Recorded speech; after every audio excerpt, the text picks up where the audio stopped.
Let's talk about replacing individual boards in the middle of a floating vinyl click lock floor.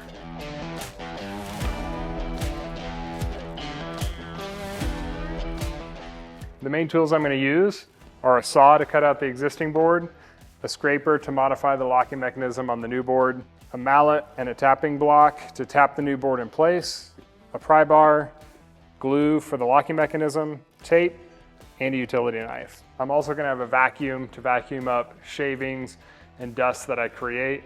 Let's get to it. The first thing I want to do before any board replacement on any floor is make sure that I have material to replace the board I cut out. Before I start demo, I want to take the new board out. I want to inspect it, make sure it's the same color, the same floor, and it's going to fit in the hole that I create. You can tape the perimeter around the board that you're taking out just to make sure you don't scratch the adjacent boards.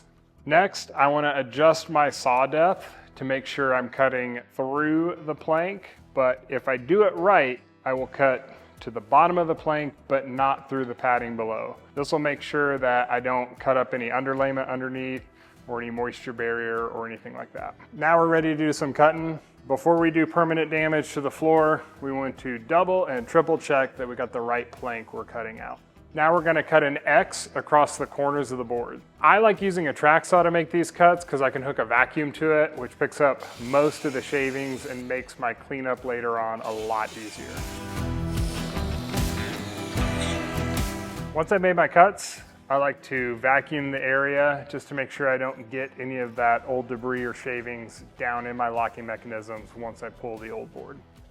Next, we're going to pry out all 4 pieces of the boards. We're going to start with the long edges first by angling them out. Next, we're going to pull our ends out. It helps to know what kind of locking mechanism you have on the floor.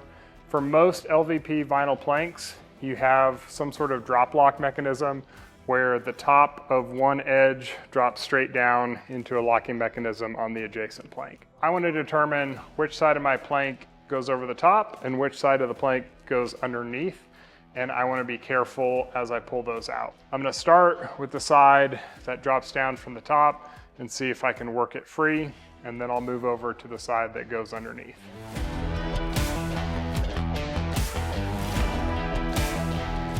Now we want to go around the edge and make sure we clean up any debris, mangled locking mechanism, or anything that would prevent the new plank from getting seated correctly.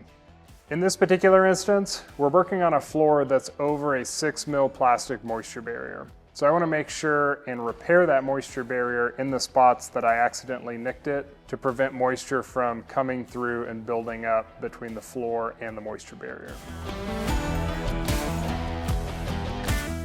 Now I'm going to modify my new plank so that I can slip it in and glue it in place without having to glue it down to the subfloor. First of all, we've got a moisture barrier, and second of all, this is a floating floor. So we cannot glue this to the subfloor. We're going to have to glue it to the boards around and make sure it's still secure as a floating floor. I'm going to start by cutting off the tongue side of this board, which is this little nub that sticks out. I want to make sure and not modify the locking mechanism on the other side of my plank, which goes down under and joins with the adjacent plank in the floor. A lot of times you can use a utility knife to cut off that little tongue that sticks out. Just be really careful, go slow, make sure you're not cutting towards yourself or your hand in case you slip. You can also use something like a table saw as long as you dial it in precisely and you don't cut away at the actual plank or anything above that tongue. Now that I have the side tongue trimmed, I will want to go to the end of the plank with the locking mechanism that goes under the drop lock, and I will want to similarly trim that off with a utility knife. Now your new plank should look a bit like this.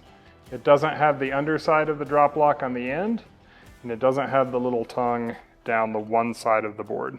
Now I'm going to dry fit my board in place and make sure that everything fits up before I start applying glue.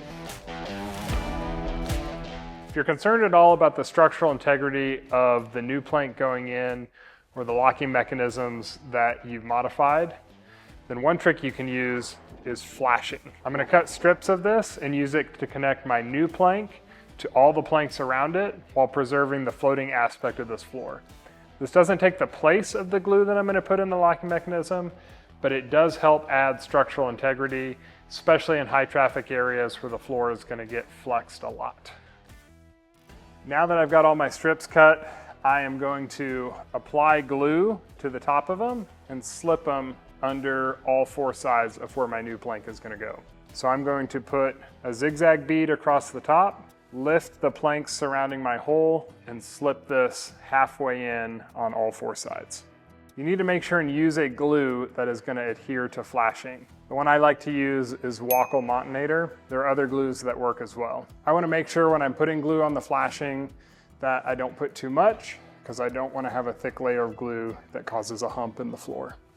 Next, I'm going to apply glue on the underside of the locking mechanism on the existing boards so that my modified tongue side on the new board can fold straight down in and bond together. And we want to make sure we don't have any missed spots or big globs that are going to seep up through when the new plank goes in. I also want to put some glue on the underside of the drop lock mechanism. If you do have any globs, you can use your finger to even those out so that it doesn't prevent the new plank from going flush and it doesn't seep up too much between the planks. I want to make sure and use a glue that works on plastics, because this is a plastic core vinyl product, and we'll link in the video some of the glues I've had success with doing that. All right, we're ready to put our new plank in. You can apply glue to the underside of the locking mechanism for the new plank. However, in this case, my existing locking mechanism looks to be in pretty good condition, and so I'm not really worried about that structural integrity. I am going to start by positioning my plank, sliding it in place, and making sure that it is lined up. I want that to fold down naturally. I want to go along and make sure this is flush. Now on my end, I want to take a mallet and tap the drop lock of my new plank into the adjacent existing plank. If you've used flashing with glue on it around the plank, you can tap with a mallet all around to flatten the glue.